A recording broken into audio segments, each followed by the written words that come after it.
Well, hey guys. Howdy, howdy. Hello. David. Wow. Welcome. Hey, it's good to be here with you guys. I feel privileged. Oh, geez. Wow. Brian, how much did you pay David to say that? I don't know. Those terms are still being discussed.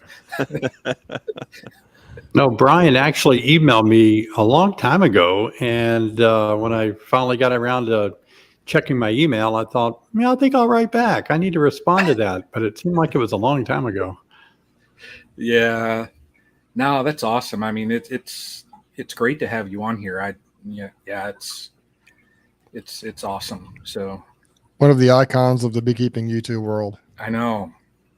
I don't know how I got to that position. I just started taking my camera out back one time for my own benefit and just started filming. And I was thinking the other day, I don't know when the last time I opened up a hive and didn't have a bunch of cameras running.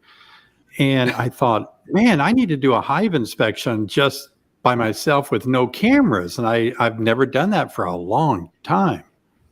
Yeah. I know. I find myself at times, it's almost like you look at the cameras sometimes and you're like, do I have to? And you just walk out there and just sit and enjoy them and open one up and just enjoy the bees. Yeah. Mm-hmm. It's rare that I have those moments anymore, but yeah, I enjoy those moments. Yeah. Oh yeah. So, and I've always wondered about Greg Burns. Greg, I've seen your name on YouTube and I'm like, oh, there's a guy named Burns and he spells it the same way I do. And then I heard that you were from Ohio, and way back in some of my ancestry, some of my relatives kind of originated out of Ohio. And then I thought, boy, I bet we're related. I bet we go back.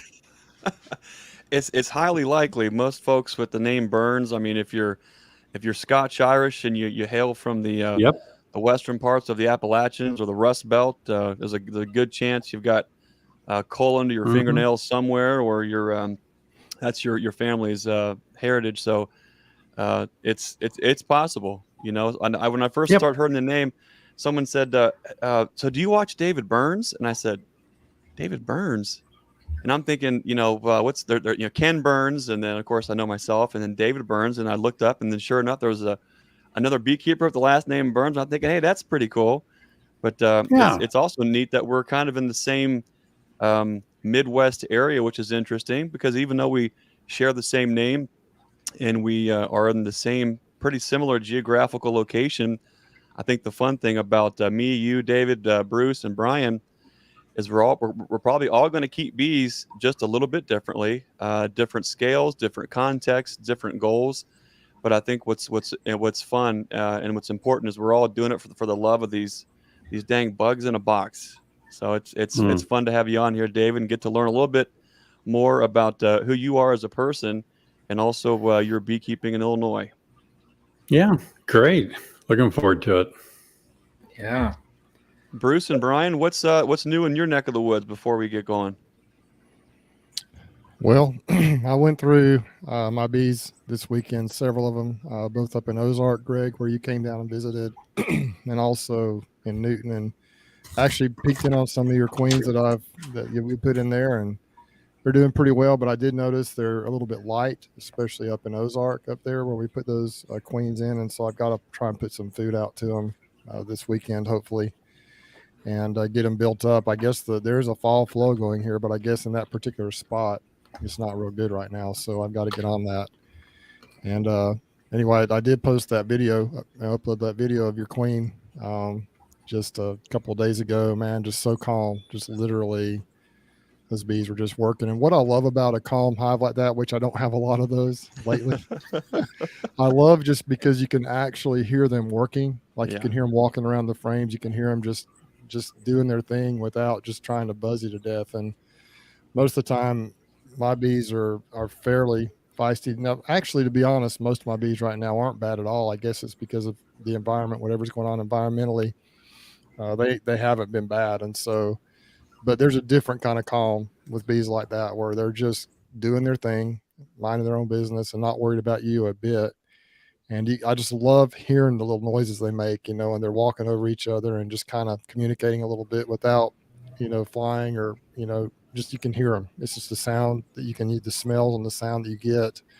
You get real close to them and you can just hear that. It's just a neat sensation that unless you've actually been in a beehive, you just really can't even hardly capture that on the camera. You can capture what it looks like and maybe a little bit of the sound, but to actually sense it and feel it and have all the senses going, that is therapeutic, honestly, for sure, for me. And I just really enjoyed that. The ones, yours, especially the ones there at the farm, were like that. I went through those bees there, and they were all calm like that. In Ozark, I think they're still trying to get some things figured out, and they also, like I say, they need some food, and so they were nice, but we got to get some food on those bees up there. They're going to be in trouble if I don't get something on them pretty quick. But anyway, that's pretty much what's going new here. I did try and shoot some footage, and hopefully I can get a video out of what I did Saturday. And that's where I'm at. We're kind of in a holding pattern a little bit, but the biggest thing now is checking for strength, checking for food and weight, and just let's get on into winter, hopefully with some healthy hives. Cool. Well, I enjoyed seeing that update with those Pepto pinks running around there, and looking forward to hearing some more updates. Maybe your colonies calm down just a little bit, and maybe you can start getting some more of those drones running throughout the yard for the spring. I hope so. You should explain to David what the Pepto pink represents if he doesn't know. I was just going to say, you're mentioning Pepto pink. It's like, and what he's probably thinking, are these hillbillies talking about? What did I get myself Pepto into? Have to do with queens? Well, David, the running joke is Bruce has the Spice Girls from Alabama, and they have some attitudes, and they can just be a little irritable. And so we have a New World Carney Caucasian blend that we've been working with over the last few years. And so we decided, well, hey, let's take some of these calm genetics and take them down to Bruce. And so when I was out caging queens to bring down to Bruce, I thought, you know what those spicy girls need? They need some Pepto-Bismol. So I thought, let's mark these queens Pepto Pink. That way, when they get out to those colonies, he can also monitor and see, hey, these are unique pink, and then kind of judge and see what they do, follow them throughout the winter and the spring, kind of see how they do. And now everyone who orders queens, of course, we're done for the rest of the year, but now everybody wants Pepto Pink queens. So it's been kind of a fun thing. Yeah. Where'd you find a color that was like that color pink? Well, we fool around a lot in the queen yards with marking specific breeders, specific drones, and kind of follow them throughout the season. So I've got every color under the rainbow here on hand just in case. So I literally just had a big variety of colors, and I thought, you know what, that one needs is pink. Yeah, it's cool. So, Brian, what's new in your neck of the woods, Brian? Well, that right there happened. So, oh wow! I got to see. I got surprised the other day. So I walked into this room, and there was a group of family and friends, and got to see Greg there and DJ Barracuda, and had a surprise 50th birthday party. So that happened. But the colonies, I just pulled off, what was it about? Well, I got 2 buckets of fall harvest. I still have a couple supers on that were close to being finished, and I thought, well, let me just leave them on, and probably this weekend I'm going to end up pulling those and get everything kind of condensed down, do my last treatments for this time, check my mite levels. I'll do those, but kind of the season is like winding down, and I hate to say it, but after the year that I think a lot of people had, you almost hate for the season to end. But I mean, it's time, get them into the winter. The colonies are all strong. I mean, I can't be happier with where they're all at right now. So yeah, so that's where I'm at. So yeah, what do you have going on down there at Nature's Image? Well, we're just trying to finish up the very last of the things. You know, it's getting same where David's at. Bruce probably is flirting with it a little bit, but at least here in the hills where we're at, you know, a lot of the dogwoods are turning, the maples are turning, the yellows are popping, the reds are starting to pop. It's nice and wonderfully cool in the morning. A lot of dew on the ground, flirting with. You almost just think it could just frost if it just though a breeze came through. So it's fun because everything's kind of cooling down.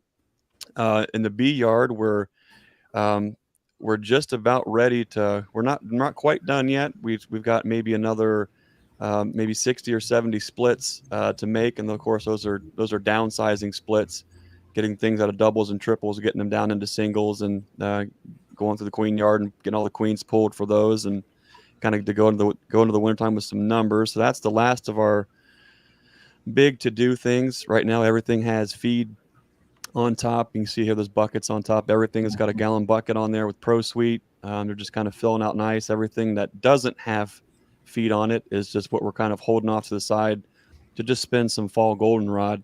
So we're just kind of monitoring those kind of things. It's been, you know, outside of the storm that came through and knocked out those 50 colonies. It's been one of those just years of abundance. So we're just, like we keep saying, we're thankful, we're blessed. It's extremely grateful to be in the position that we're in. And now it's at the end of the year, and it's kind of like, you know, you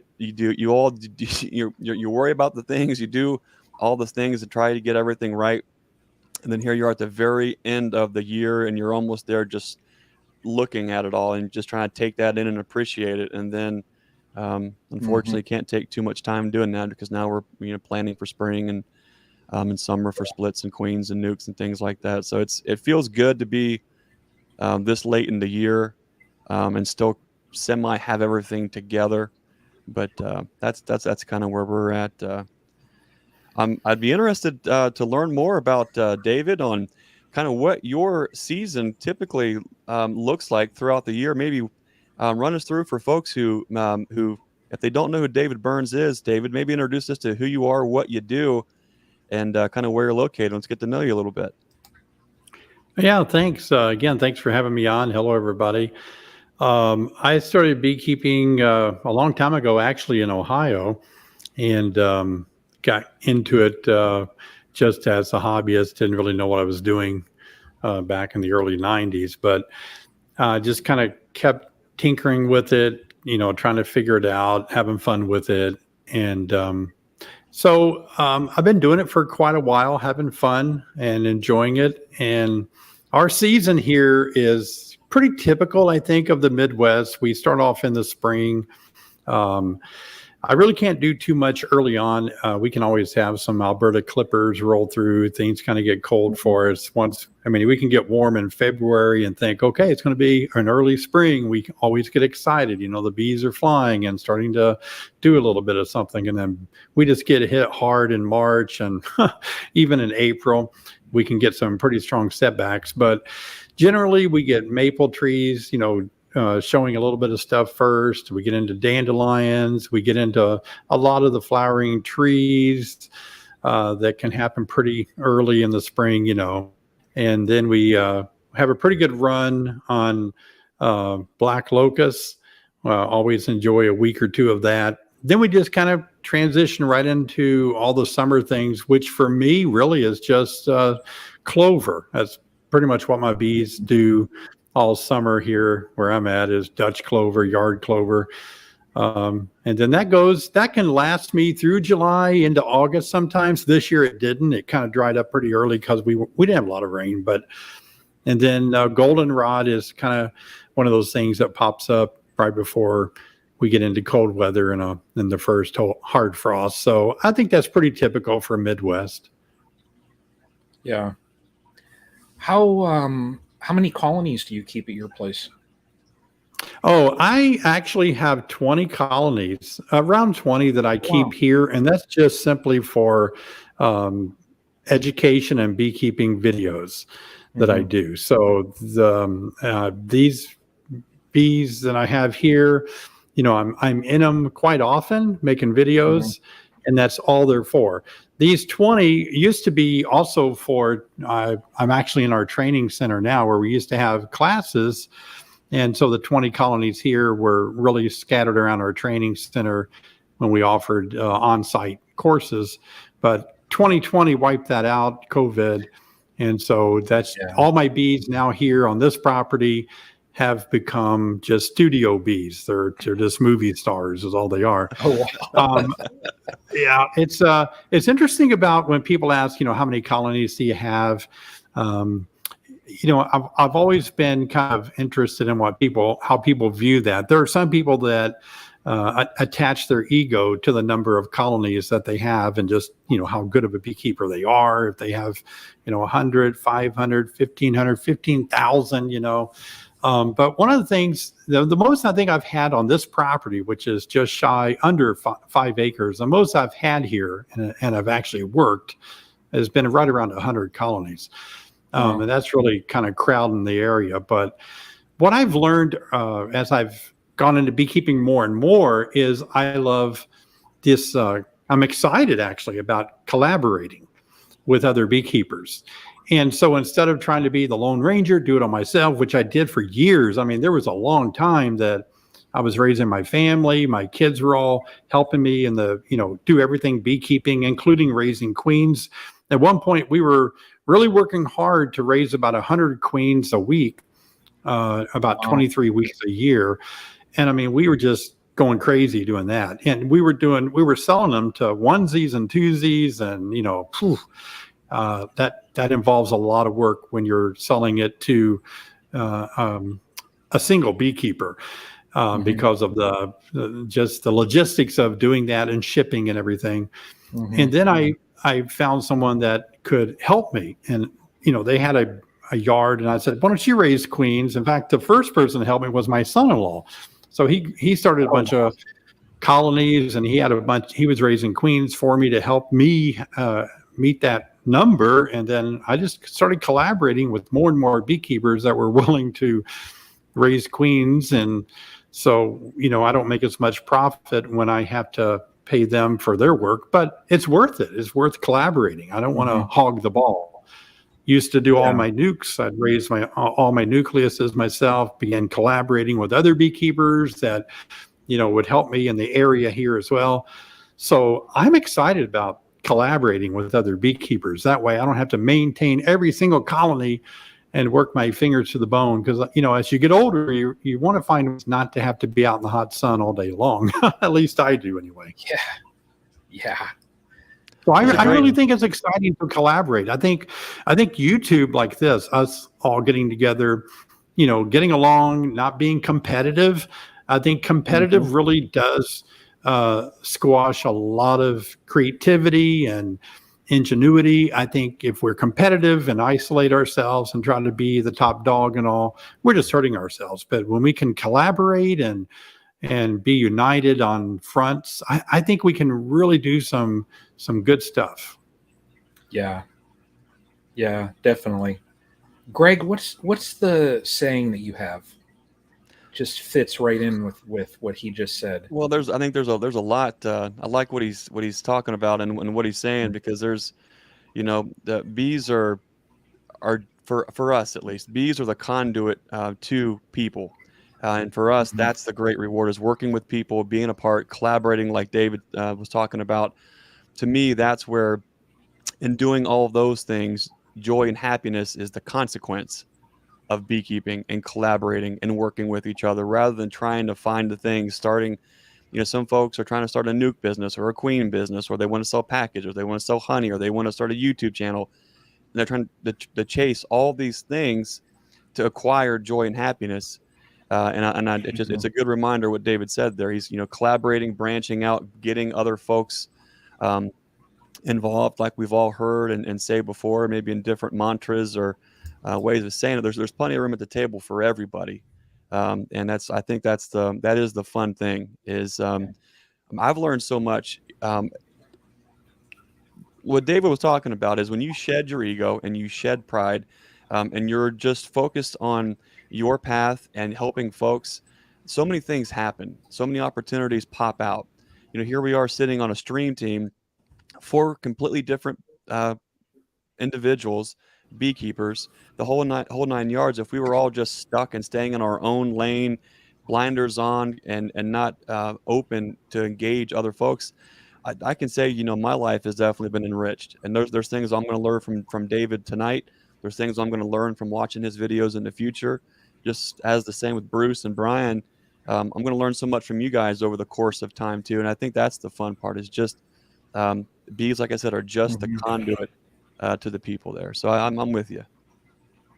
Yeah. One of the things we talked about when we started this up, and years ago, probably 2 or 3 years ago now, was talking with Cayman Reynolds, and Cayman kind of had a vision of, let's just the commercial guys kind of know how to keep bees alive. That's what they do for a living, right? And the hobby beekeepers have kind of struggled over the years because they can't figure out a lot of the secrets or a lot of the things the commercial beekeepers are doing. And that frustrated him. It frustrated me, and it still frustrates me to some extent. So kind of the idea behind what we're trying to do here and what I think he's doing with his Hive Life conference is just kind of bring everything together. Why is it that, we just want to share and we want to learn from the best, and whether or not you've got 10 colonies or 10,000 colonies, it doesn't matter. If you're able to keep your bees alive, there's something you can teach other people or share with other people. And so I guess the idea is that we're trying to share here. That's all about sharing and helping each other grow. And that's what we're trying to do. And so that's why I think this collaboration is a really good thing. And we've reached out. We've had a lot of folks on here over the past year, actually almost a year. A lot of people and everyone that's in this comments section over here, part of our stream team, I guess you would call it. I don't know, our stream team, our team. It's not just the 3 or 4 of us. It's everybody that's in here.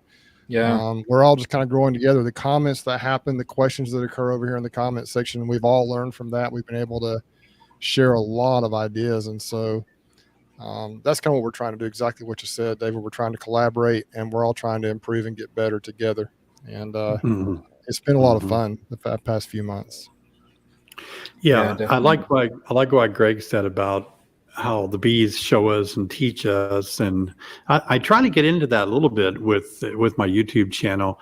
And I know my channel, most people, I watch the analytics, and most people want me to say, how to. Everybody wants a recipe. How often? How many? When do I? What date? Everybody is so geared toward me telling them 3, only do it once, only use this, do it on April the 1st. And in reality, that you can't do that because everybody lives in different places and seasons are different. And, the whole colony can be different. You can't give recipes exactly to beekeepers to help them. So what I try to do is help them to learn how to not just learn to be a beekeeper, but to learn about their bees and learn to, one of my bees telling me, how do I read my bees? That's critical. And I think it takes about 5 years to do this, to really, of working your bees consistently until you can really understand, oh, that's what my bees really need. That's what I see they're wanting. That's what they're lacking. That's what they have too much of. This is the date I should do this. So I think for me, I'm also trying to teach them other things about life. Like, what do bees teach us? And every time I try to do that, I can tell by the analytics, people are like, I don't want to know about life. I don't care about that stuff. I need to do something with my bees. They look like they're dying, so, but I really think that if we can understand that, bees are in the animal kingdom and that we're stewards of them, and they show us a lot of things. I think we don't even begin to even touch on what bees can show us and teach us, because they're a single organism and they function as individuals of a single organism. And really, that's humanity. And the bees help each other. Rarely do you see the same colony inside. You don't see bees fighting. You see them working together, communicating, raising young, flying out for resources. It all works so beautifully, and it's awesome.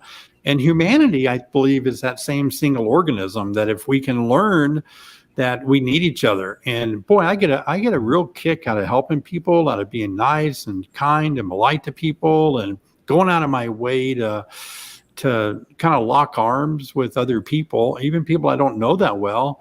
And I feel a lot better than if I isolate myself and try to be on my own.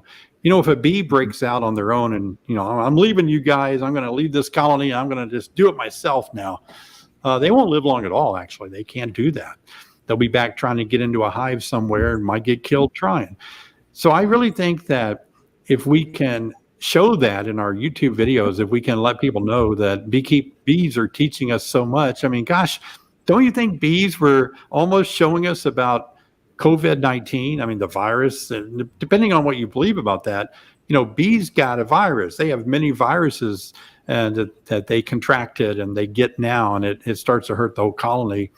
And we kind of say like, oh, wow, that did we see that coming? Was that something we could have known? And it's like a lot of things that happen to bees, many people would argue that pesticides, are hard for bees and pesticides are hard for people. And so what happens to bees and kind of what affects them positively and negatively, it does kind of show up in our humanity as well.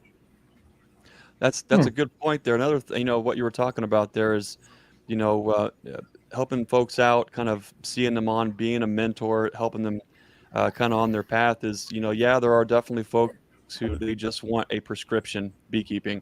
They want you to tell them exactly what to do on a calendar date, A plus B, da da da da da, and you can do what you can for those folks. But there are a lot of us out there, yourself included, who are working on trying to shed light onto the why to do something, because then the how and the when is way easier to understand once you can dig into the why, do those kind of things. I think what's neat about that, though, is, we've all been that ship out on the ocean on rough seas, sailing in the dark, and right there getting ready to crash into the rocks. And there has been a lighthouse to us, whether that was a book, a video, a beekeeper, a person, in all factions of life, learning, and also with beekeeping. And I think that's, you nailed it. That's what it's kind of about, is about being that lighthouse to folks. We're all going to be a little bit different of a shape on a different outcropping, but if we're all a lighthouse to others, we're there just to help folks along, safe harbor, maybe hear some warnings. That's a big deal. And I think a lot of folks are tuning into that, and then not only appreciating that kind of candid approach, but let's face it, there's a lot of places to go out there and get just the ABC kind of information. But if we can help folks along, be that lighthouse to them, and also get them to start thinking a little bit, looking at the colony, observing what the bees are doing, we can learn a lot about not only the bees, but ourselves. And that is a really big deal when you're trying to be a beekeeper. If you can learn to observe and read the bees and tune into what they're actually telling us, that's a big deal. So I definitely like what you said there. David, as you you mentioned you were raising nukes and queens, and of course with COVID, if anyone who's been in the beekeeping business through all of this, it's been some of those challenging times. It's been challenging, and also in a good way too. But as you've kind of adapted your beekeeping strategy and plan to fit your goals there, have you had any hard lessons learned over the last couple years that you thought, man, I didn't see that coming, or wow, that was really impactful, I'm glad I had that learning opportunity, something that you really feel like has helped move you forward in a good direction? Yeah, I have a lot of things, actually.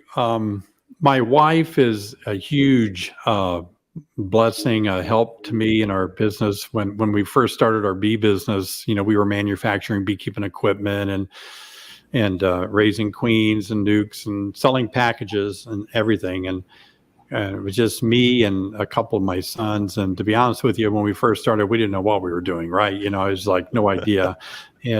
But my wife, being wise, just watched us suffer through that. She's like, she's got a degree in business. She's like, okay, you're just doing it all wrong. You can't do that. You can't do this. Let me take all of this over and I will get this straightened out for you. So, I think one of the things that a lot of people ask me is like, oh my gosh, I want to have a bee business too. Tell me how to run a bee business. But a bee business is no different than any business, except your product is different. You know, all the tax laws are the same. All the tax filings are the same. Workman comp is the same. You can't really, I mean, you may have farm exemptions and all that, but for the most part, a business is a business. So if you're going to have a bee business, you know, gosh, you've got to be, I mean, you've just got to run it like a business, right? I mean, you've got to be a business. And then your product is either your honey or your bees that you're raising and selling. And so that was hard to kind of just say, oh, I gotta look at this and I'm losing money. I'm bleeding bad out of this. You know, one of the things that we did early on is that we were shipping packages of bees all across the US. And that was I was just bleeding money doing that, because I'd try to ship 8 packages up to Chicago and they would die on the way up there. You know, they'd get killed in transport and I would have to send another 8, you know, and then all the profit that you were barely making profit as it was, you know, and now you're just losing profit every time a package dies out there. Cause I'm small. I'm not sending out thousands of colonies or packages. I'm small. I'm sending out maybe 500 packages a year and shipping. I just got where I couldn't do that. I was just losing too much money. You know, so a lot of times you get started in businesses like that and you hold on to things that you kind of like doing or that people want. You know, I want early packages. And so you try to meet that demand. You just can't give them good quality queens early. And you realize, oh, that's hurting me. I can't get the queens where I want them until maybe May, you know, and they want all their packages in March. And it just goes on like that. So what I've done is I had to kind of stop and say, wait a minute, I can't give people what they want because they really don't understand what they're getting is not going to be as good if they wait, or I can't make a living. I won't be around very long in my business if I meet that. So what works for me? What can I do that would make a better package, or it would make me a little more profit so I could go to the dentist and get a cavity filled? And, you know, what am I going to do? So you have to kind of marry those two together, I think, is like, I got to make a living. This is not making money anymore. So my wife was really good about that. She came in and said, you can't do this anymore. This is a big loss of money. It looks like you're making money because you've got a cash flow. You're not making any money. You're losing money. So I had to adapt and adopt a lot of things. So our business really has changed a lot. You know, we don't manufacture a little bit, but we don't manufacture really any beekeeping equipment like a hive. That's all we did at first. And we just can't compete with a lot of the superstores, a lot of, you know, Amazon and big beekeeping companies anymore. So to try to buy lumber and make hives as a small person, that I just can't turn a profit doing that.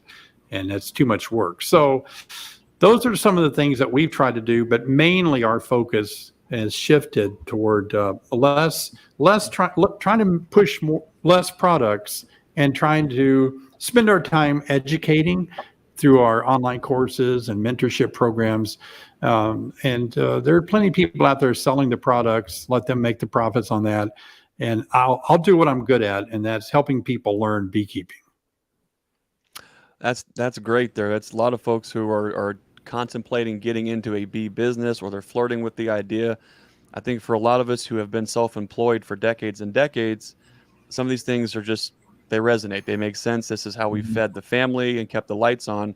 But for a lot of folks who are just getting into it, you know, they'll get a huge line of credit and they'll buy 1,000 packages, or they're going to go do this and do that. And it's just, it breaks your heart because they haven't learned all those things kind of along the way.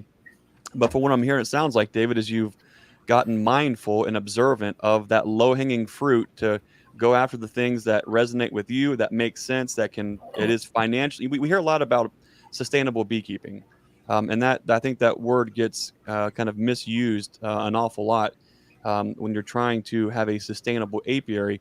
A lot of folks are uncomfortable acknowledging the fact that not only do we need to keep our bees alive, but we need to, almost more importantly, I would argue, be financially sustainable. Because if we're not financially sustainable in all the efforts that it takes to either keep the bees alive or to replace them or to keep the business moving forward, I mean, you're going to start bleeding literally to death there. So I like what you said about being mindful and kind of looking at those things. My wife, Susie, is definitely the one that she says, hey man, you're great at doing all these things, but you are bleeding to death, or hey, you are spending 80% of your time on 20% of your income. Think it might be time for a change, although you love to do this and this and this. Right.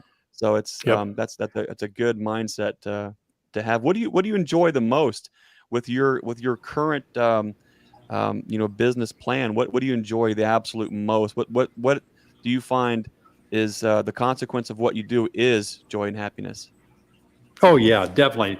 Right off the top of my head is, I don't even have to think about it. I want to help people keep healthier bees and make fewer mistakes, because I made all those mistakes. I made horrible mistakes in beekeeping trying to figure it out. There was times I couldn't keep healthy bees. They were dying in the winter, and I was like, man, I got nothing. I had to listen to beekeepers talk about, oh, well, you need to do this, do that, do this. And you follow those little, hints of like, okay, less moisture, more bees for the winter, less mites. And you follow all these paths and everything. And it's like, man, it's just not working. I can't find out, how do I keep, what mistakes? Why am I losing these colonies, And then for a great time, I got really, excited to think about Brother Adam, and I kind of studied Brother Adam and the Buckfast bee guy, and watched his videos of climbing mountains trying to find the perfect bee. So I actually pursued that for a while. I thought, gosh, all these colonies, the wild pharaoh colonies out in barns and everything, I can go out there. They've been out there forever. No one's treating them for mites, but they're surviving year after year. I'm going to go out there and I'm going to get those queens. I'm going to raise queens from survival stock. And I pursued that. And it felt really good. I mean, it felt like, okay, I'm doing something really kind of new, cutting edge here. It didn't have any better results. I mean, the results were the same. Mm-hmm. When you think about what's facing bees today, it's hard to find a bee that is really going to be defensive against varroa mites, their viruses, or just all the things that are facing bees today. We're getting there. A lot of universities and people that I respect are working toward finding a better bee that can do this and that. Personally, I don't think we're there. I think if we were there, we would all buy our bees from that one guy that has a bee that's 100% mite resistant, foul brood resistant, makes it through winter. You don't have to do anything. You buy his queen or her queen, put it in a box, boom. And then people tell me, I got these bees. They didn't do as well. Next year, I'm going to buy my bees from another person, see if my bees do better. We really can't raise different bees. We can't really, we try to play with the characteristics a little bit, but a bee is a bee. More so, though, we can learn management styles and practices, and we can watch and learn to read our bees. And so I'm trying to help beekeepers not chase a better supplier, a better queen, but how about we become a better beekeeper? I want to make a video pretty soon about, is this a crappy bee? Are these crappy bees, or is it a crappy beekeeper? Because I was a crappy beekeeper. My bees weren't crappy, although I wanted to blame it on them. They weren't. So I think if we can teach people to really kind of get okay with learning, and you might lose some bees while you're learning, but gosh, let's learn to take responsibility and not blame the supplier or the queen, and let's see what we can do to make bees better. So that's where my focus is now. I'm passionate. I really am about helping people learn more about bees. Let me keep going. I got something neat to share with you. So I spoke in North Carolina a few months back at their estate. It was a great place over there. North Carolina Beekeepers Association is like the biggest in the country, 4,500 members there. Pretty impressive. Wow. But I caught up with Dave Tarpey, and everybody respects Dave a lot. And we had a chance to do a lot of talking. He and I went out to eat. But I told Dave that, what is it about, how can we fast track people to learn what a lot of us know after years and years of experience? And he said, he's thought about that. And so I told him that, like, for me, my dad was an engineer, electrician. He was a brilliant man. And so I can fix almost anything that I can, buy tools to fix or the parts that's needed. I can do that without even knowing what it is. Because my dad taught me, first, before you fix something, figure out how it works, and then you can figure out why it isn't working. And when it comes to those sorts of things, they all kind of follow the same pattern, right? It's an axle, it's a wire, it's a connector, all these things apply to other things. But so I told Dave that, and he's like, is that way with entomology or bees or insects? He said, there's some people, they think people are born that way. Like, these people are born to know about bees. You don't even have to help them along. They just start understanding insects so readily. But there seems to be this ability of some people to get a hive and learn some basic information about bees, and away they go. And they just things start clicking for them. And I don't want to sound like I'm bragging, but this comes easier for me with insects. I'm not like this with all things, but insects, bees particularly, I can look at bees, I can study, I can see what they're doing and not doing, and I have an answer. And that answer is right, 70% of the time. And it's like, oh, okay, that's what it was. And I think some people don't have that. They get bees, they don't have the ability to stay with it kind of long enough to start understanding it. And so they're like, they just don't know what's wrong. They don't have any idea what to do. But if you dig down and start talking to them, they haven't hardly even looked at their bees. They've rarely inspected them. And so that's some of the things I think that inspires me is, how do I get people excited about be in your hives more? People say, how often should I be in my bees? Can I get in there too much? Well, of course you can. But if you're a new beginner, I encourage people, get in there a lot.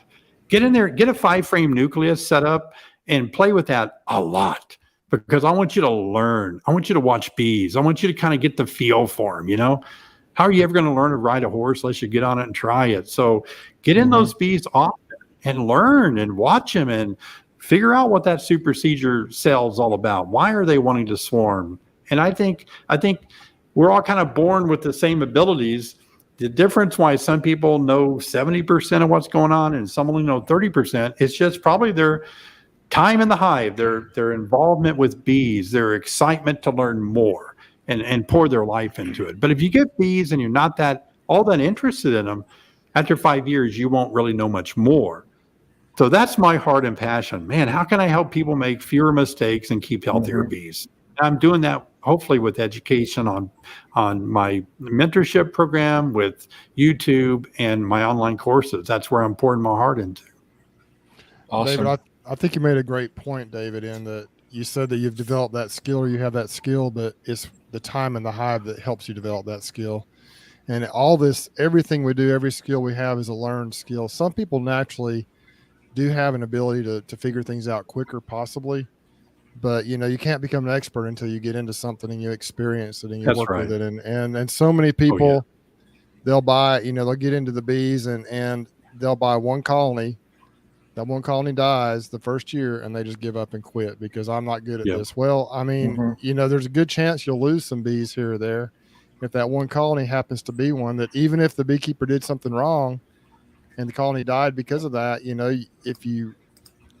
I've killed colonies, I definitely have. I think we probably all have, unintentionally, but if I would have just said, well, that's it, I'm done, then I wouldn't have learned anything really. But that's part of the beauty of beekeeping, and part of the frustration of it to me is that every colony is different. It's like individual personalities, in a way. And so absolutely, you can have, and I've talked about this, we've talked about on this chat before, how you'll have, just throw out a number, 10 colonies in a bee yard, or 20. Let's just say 10. You might go do mite washes on these colonies and 8 of them are 0, but then 2 of them might be over threshold. So why on earth are 2 of those colonies over threshold? And so that's why you got to figure out, it's like a chess match. And like you said, the more you do it, the better you get at it, and you get to where you can better assess those colonies. And I've been doing it. This is my 10th year. And I still half the time don't feel like I know what I'm doing. There's so many variables too: the environment, the weather patterns, the nectar flow, if it's raining, is it dry? Is it a good year for maple? Is it a good year for, down here we've got the tallow, the clover, the privet. Is it a good year for the different nectar flows? And then the just so many factors that are involved that it really is like putting a puzzle together. But basic bee biology is the same regardless. Like you said, the bees, is it the bees that are the problem, or is it the beekeeper, or it could be environmental? And so there's so many factors.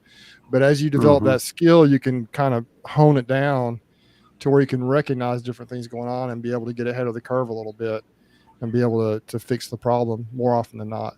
So that is some great insight. And I think that's this is this was year 6 for me. And this is the first year I think that I truly feel like most of the season I was a beekeeper and not just that bee haver.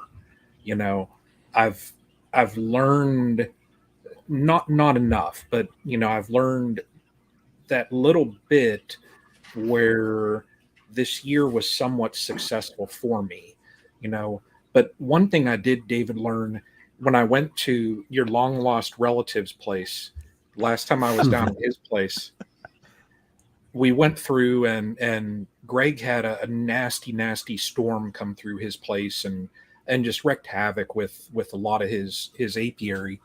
And we went through some of his colonies. I think, Greg, we have to go through 50 of them? I think on that edge was about 50 of them. Yeah. And afterwards I looked at him and I said, Greg, I said, you really helped me out, because I never want to go down this road with my beekeeping journey.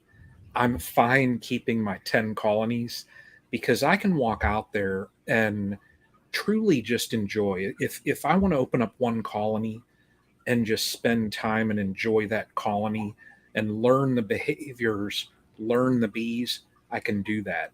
And spending that one day with Greg, I learned that as a commercial beekeeper, you don't really you don't have that opportunity. You don't have the time, So for me, I think I will always stay grounded where I'm at, just because I truly enjoy, I can go over, and if I go through a colony and then I want to go sit in my chair, I've kept the same plastic chair in my apiary for, gosh, I think since I've started it. It's cracked and it's almost on its last leg. I'll have to get another one. But, if I check a colony and then want to just sit there and watch their activity, I can do that. And I can really just enjoy them and I can really learn. And that's with beekeeping. I mean, like Bruce said, when I hit that 10-year mark, when I hit, I see Matt on there next year, it'll be 30 colonies. No way. But when I hit the 20-year mark or whatever it is, I'll probably still be learning, because those bugs in a box, as we say, they're, they function as that single organism, like you said, but they are so complex. And that's what's just, from the minute when I got my first colonies, I was just hooked. They stung me and I was just hooked. And ever since then, I sit and I stare at those little bugs in a box, and just fascinating to me. David, do you think you lost a little bit? I think we've all gotten to the point where either we've gotten really close and then pulled back, or we've seen it, acknowledged it, moved on, and just accepted it. But a lot of folks, and I wonder what your thoughts are, did you feel like you lost some of the intimacy that you had with the colonies, and maybe lost a little bit of that relationship, let's say, from, in your current 20 hive configuration, but when you're running 50, 75, 100, and you are doing things more in a business mode, do you feel like you lost some of that intimacy that you have, or you currently maybe have back, when that's less colonies to have to dig through and to go through? I can't really say that anything has changed with my intimacy or my relationship, how I view my bees, whether, back then or now. I was frustrated with bees more when I had to find, 50 queens today, and I'm going through all these mating nooks, hoping I can get all these queens packaged up with attendants before UPS comes to pick them up. I mean, I was frustrated, like hurry. And so there was when we still do packages, but they're local pickup here only. But when we were shipping packages, it was just, I mean, so stressful. I can't believe the level of stress it is on trying, because, a beekeeper buys a beautiful beekeeping box. They're new. Let's say they're new and they buy this, I don't know, couple $100 beautiful white box, and they order their bees that are going to be shipped to them. They buy all the nice, I mean, they really get into this. I remember I was there one time. You buy your suit, you buy your hive tool, you're kind of excited. You've told people at work and your family you're going to be a beekeeper. And all at once, the bees arrive dead, or the queen arrives dead, or the bees don't survive the shipping or something. Sheri and I took that personally. That was hard on us to disappoint a customer, because we realized how excited they were, and now their plans are kind of like, and it was hard to get another package because we had so many that were just, you can't hold a package very long. You can't keep 100 aside just in case you lose some. They can only last several days in the package, and boy, that was rough. So not having that pressure of trying to meet the deadlines is a lot less. But I've heard people say that they like having fewer colonies because they can spend a little more time in the hive, not have so much pressure. But I don't really see a big difference for me. I always enjoyed still do opening up a hive. I feel like I'm petting my dog or my cat when I open up a hive. I feel like my bees kind of know me. They recognize either my body language or something about me. I think they treat me the same. I've seen other people with me that they treat differently. And so I kind of like my bees. I like my animals. I think they can really tell I'm walking up to the hive, maybe by the vibration of my stride and my footprints hitting the soil. I don't know. They seem to really like me. A lot of people say, how do you work your bees barehanded? Which I don't always do, but I think my bees know what I'm doing when I open up a hive. They know what's going to happen, and pretty much they go along with it. So I think I'm glad I've worked with commercial beekeepers. When I was getting started in beekeeping, the fastest way I wanted to learn about bees was to get around people that had a lot of colonies and a lot of years of experience. So I thrust myself onto other people. I'm really good at that. If you have some information that I need, I will try to pick it out of you in a friendly way. But I had a lot of people that said, yeah, you can come work with me. You can come and do this. I had Joe Ladshaw. I went to Joe Ladshaw's house in Ohio and took a couple of my kids over there when they were teenagers. He taught us how to raise queens in his house. And I said, I'll pay you any amount of money, Joe. Just show us how to raise queens. And he showed us. He wouldn't take any money. Spent the whole day with us. And so I did that with commercial beekeepers. The commercial beekeeper that raises our packages for us, and his team, they're wonderful. We collaborate with them. He taught me so much. I spent weeks and weeks out in bee yards of thousands of colonies and shaking packages, and getting queens ready, taking queens out of mating nooks by the hundreds. It was just a lot of fun. I learned a ton of stuff. And some people love that. They love that large commercial activity of being a commercial beekeeper. And we need those guys. They're great, That's for some people, and it's very rewarding for them. But I'd rather work with you. And if that's what you like to do, then like I used to teach beekeeping on-site courses on queen rearing. I'd have, 20 people at a time come from all over I would teach them how to raise queens. We would do the grafting and we'd put them in there, see if they took and all. And I would always tell them, those of you that are learning to be a queen producer, I will buy your queens. When you go home and start raising queens, I will buy every queen off of you that you raise. We'll work out a deal. I'll charge this amount. I'll give you this amount. We'll be satisfied. But I'll buy every queen you can produce. And some of them got excited. They felt like they were going to be able to quit their day job, right? And I would keep my end of the bargain. I did with several of them. But most of them went home and tried it, and they were like, wow, that's a lot of work, Oh my gosh, a starter hive, shaking nurse bees out of bees on hot days, having queens that mating, the cells don't take, they don't get mated. I can't this is too much pressure. So, but I think that people that are good at raising queens, they need to find people that can help them sell those queens for them, because man, I don't think our country has enough queen producers. People are having a hard time finding queens. Actually, it's amazing. Yeah, I agree. That's a problem here for sure. Yeah. Although we got a guy, right? We got a guy on here that raises queens, and really good queens too. They're pink, though. But they might not be for everybody, Bruce. Right. Yeah. If you can tolerate, having a Pepto pink queen, right? Then, yeah.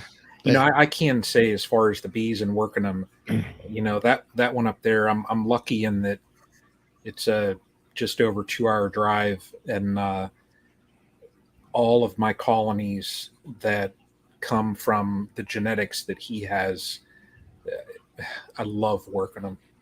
Hey, Brian, there's a good question there from David Kress that might be good for David to answer. I see it. Already purchased 3 hives and purchasing 2 nukes in the spring to start out from locally. Question for y'all: what configuration do you all use? 8 frame, 10, solid bottom board, screened, etc., etc. Yeah, again, boy, I'm just going to jump in there and say, you know what? To me, that's personal preference. I really think it is. I don't really think it's going to make a ton of difference. It's going to be personal preference. I like screen bottom boards. I have some hives with solid bottom boards. I like solid bottom boards. They're fun too. It's just going to be whatever you think is right. I do like keeping all of my stuff the same, because I don't have to think, oh, shoot, there's an 8 frame super and I need to put it on a 10 frame box. Darn, it's not going to fit. So, I like keeping everything consistent. So I would just make up your mind. 8 frames are going to give you a little bit lighter of a box, not a ton, but a little bit lighter to pull up and carry around. But it's going to be a little bit smaller of a footprint. But screen bottom boards, solid bottom boards. If you go screen, you can always slide something in there, block it off when you need to, if you're treating or something. I just think it's personal preference, whatever you like to do. I don't think the bees are going to matter one bit. I tend to agree with that. If someone just comes to you, David, just to your online store, or if they just ask you straight up, what should I do, without, I know you can say they have personal preference, but at that point they don't have a personal preference yet. What do you typically tell them? Do you tell them to try some different things and see what they like best? Or do you have a recommendation for brand new beekeepers just getting started? Always have a recommendation. Always start with a 10 frame Langstroth hive. As simple as that. Most of the studies that were done on bees that we have on bees, most of those are done on Langstroth colonies. Most of the treatments that we give for mites were done on 10 frame boxes, the Langstroth boxes. Look, just start with what's known, what's been out there in the field, what's been tried and tested. Get your start, because what you need to do first is learn about bees. The box doesn't really matter just yet. Don't start thinking that if you get a magic box, that's going to solve all your bee problems and make it easy for you. Get a box, get bees in there, learn bees that are in a box. Bees can live in a diesel engine oil pan that's been deserted. They can live under decks. The box doesn't matter, but you need to learn bees. So buy the traditional Langstroth hive, get started. Now, if you feel after a while you want to experiment with a Worry hive or a top bar hive, all these other types of hives, good, go for it, enjoy it. I don't think we'll be stuck in a rut with one particular type of hive. But first, you need to know bees and how to run them. Yeah. I started out 8 frame when I originally started. And my thought was, I was just looking, as I age, what do I want to lift?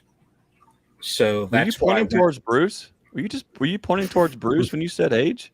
No. That's not nice, Brian. Well, it's the way my hands move. Man. So it's, yeah. Hey, you just entered the same decade I'm in, so. Well, all right. But that's what I thought. I thought, well, let me get the smaller box. That way, as the years go by, I'm not lifting as much. But now, several years later, it's funny because I have 8 frame, boxes. I have 10 frames. I have screen bottom boards. I have solid boards. and it's just like, I've got a couple apame colonies. I just kind of like in my yard. I mean, it's almost like an experiment in itself, but yeah, that's a rough one. Yeah, you made a great point, David, in that it doesn't matter the box they're in; it matters how they're taken care of, and so that is so true. People are so worried about all the different types of things out there, and people will say, "Don't get this or do," but it doesn't. If you don't know how to take care of bees, if you don't take care of them, just for example, I know that this is a controversial topic, but the flow hive. A lot of people are like, they just poo-poo flow hives. It's the worst thing ever, the worst invention ever. However, I know someone here locally.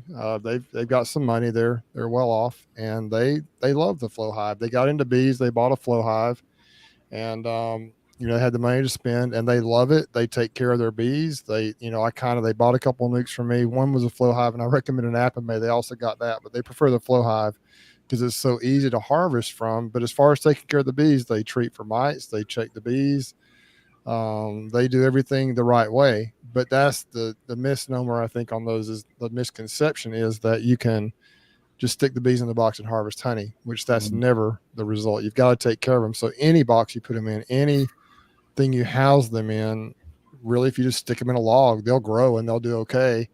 But you have to take care of them and manage them. And one thing I wanted to bring up, and I heard, Stan Gore, we had him on as a guest last week, but he shared something with me from Dr. Samuel, I think it's Dr. Samuel Ramsey, a scientist that does a lot of bee research, I think. And it was a short video clip, and I watched it, and he talked about how the moment that you take bees out of nature, like, for example, you mentioned earlier how you chased the feral colonies out in the woods and in the trees and stuff, and you brought home feral colonies, and they fared about the same as the domesticated quote unquote bees. The moment you take them out and put them next to another beehive, then it's a different ball game then, because you've got to manage them, because in nature they're farther apart. And the truth is, we don't really know how many colonies survive in nature, honestly. I mean, you can take estimates. If someone says there's been a colony in the wall of a house for 30 years, we don't know how many times that colony has died out and a new swarm has moved in. We really just don't know. And so, I mean, I know there are people that do scientific research and they try to figure all that out, but really there's no way to know that. And so, in nature, maybe 80% of swarms are dying out. I don't know. So, but you just got to take care of your bees. And when you do put them in a situation where you've got even 10 colonies or even 5 colonies right next to each other, they're a lot closer to each other to pass diseases between the different colonies through drift, or to, get, everything can happen so quickly. So we have to manage them. I just think it's something we have to do. It's just a part of our stewardship to do that. What I did with my flow hive, Bruce, is I passed it along to that joker right up there. Flow hives are one of those things where a lot of us, I was guilty of it, and I'm always trying to. I will be the first to acknowledge that there are we try to do better, not only with our beekeeping but also our mental approach. We're always trying to check pride, check ego, make sure we're doing things for the right reasons. And sometimes you get so comfortable in what you think or you get so comfortable in an opinion that you've had. It's sometimes hard to kind of that. But we've mentioned before, but we had a first year a customer this year that bought bees, and they did great, and a lot of questions, was really learning and educating himself. And then all of a sudden I started getting videos of his flow hive that he's pulling honey out of, and it's him and his daughters, and they're engaged. The flow hive got this working together in the bees and got honey. And so for me, all of a sudden I had to stop thinking that flow hive was a net negative and that flow hive caused beehaveritis, and started thinking, there's opportunities for folks to start to form that relationship, whatever that it looks like. And then, Brian said, "Hey, I've got this flow hive." David, at our place, you've probably done the same things, similar. For our bee customers, our new customers, and military veterans, we have a free hands-on learning yard. So every other Saturday, in the learning yard, we have all these different configurations of colonies: 5-frame equipment, 8-frame, 10, Apame, a long, and a top bar. And it was interesting because I thought, you know what? I maybe need to check myself before I wreck myself. Maybe we should just put a Flow Hive Super on here and just see what it does. And we put it on there, and Brian's like, "Hey man, you can have this thing. It's just sitting here.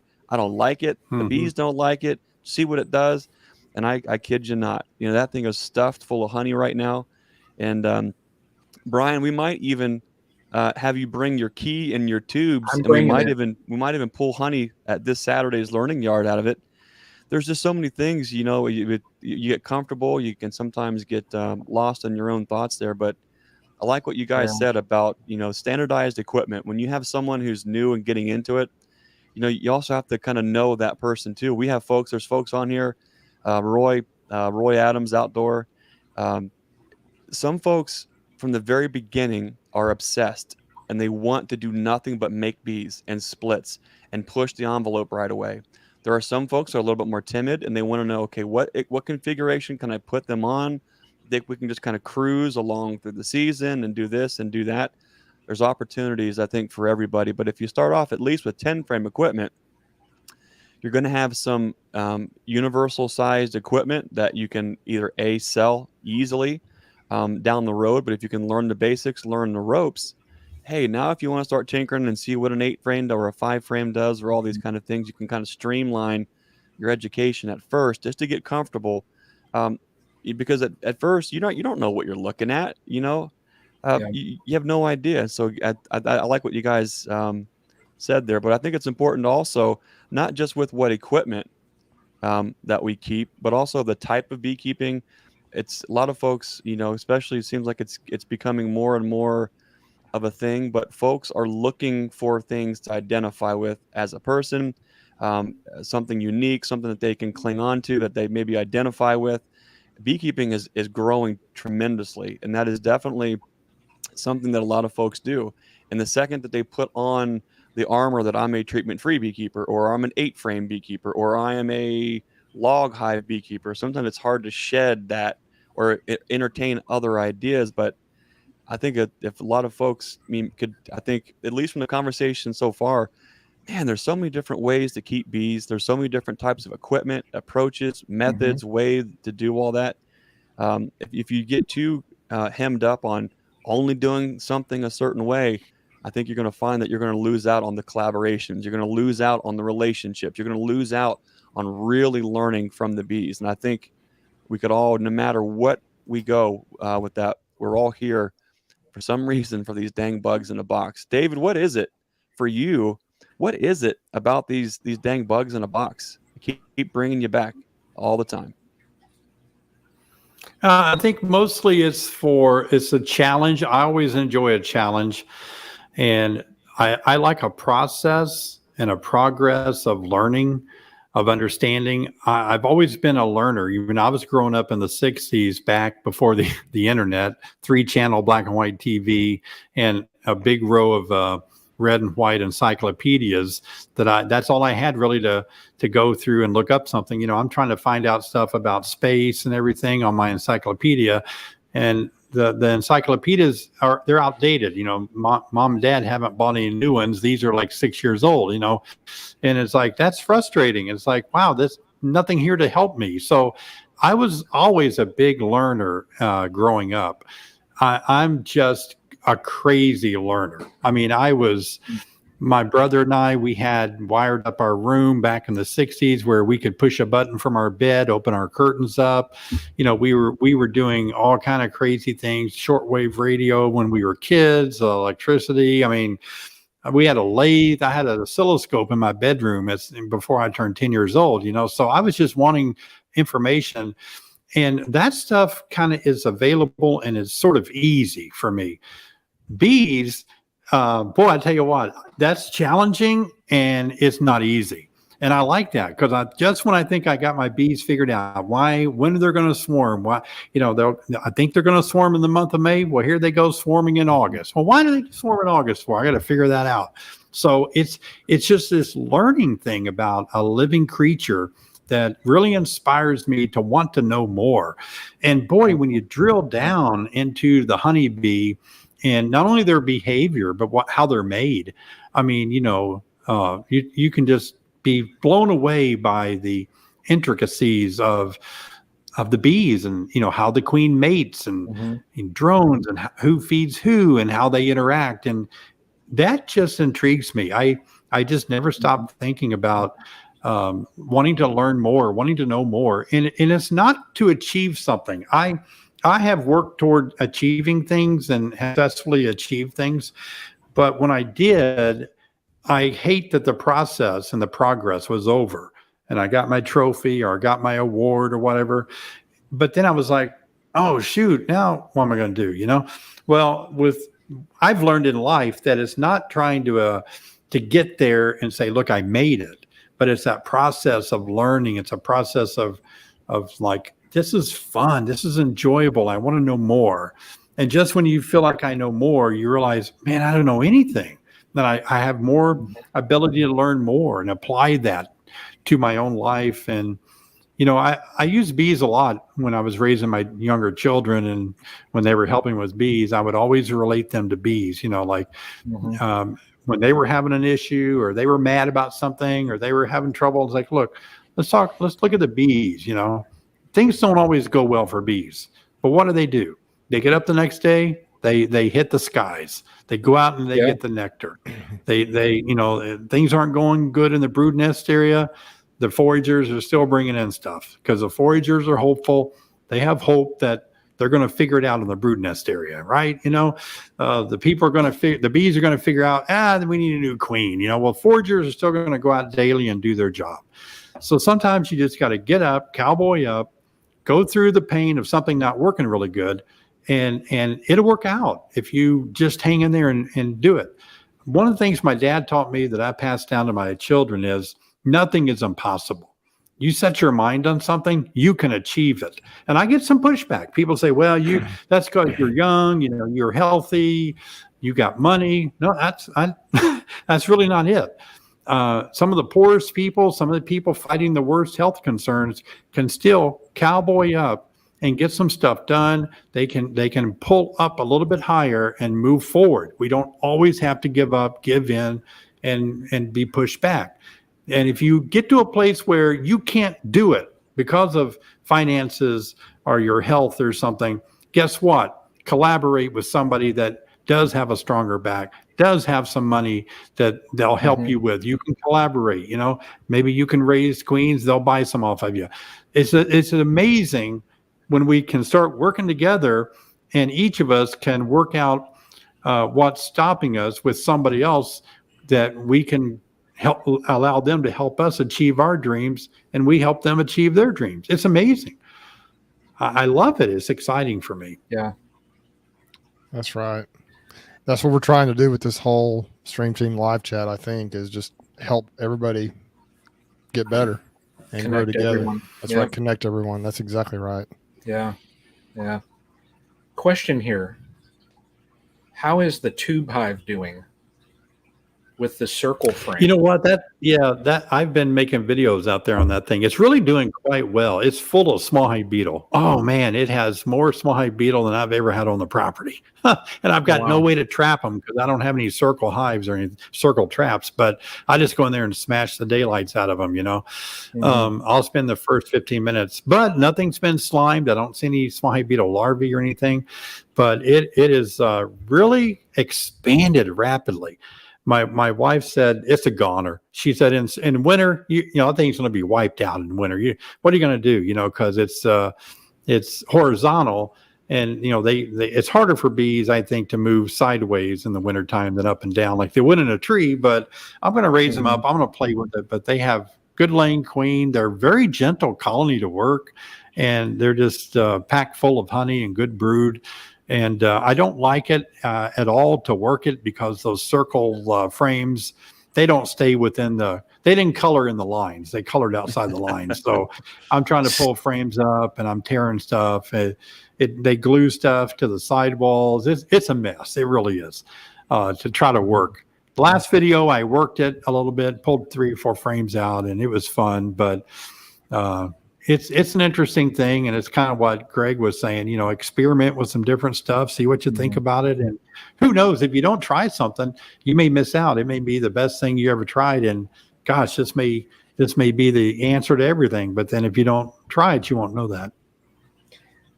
Greg, when I stop down to your place on Saturday, and I look at that hive that's sitting, I mean, you could see it right when you walk out the door.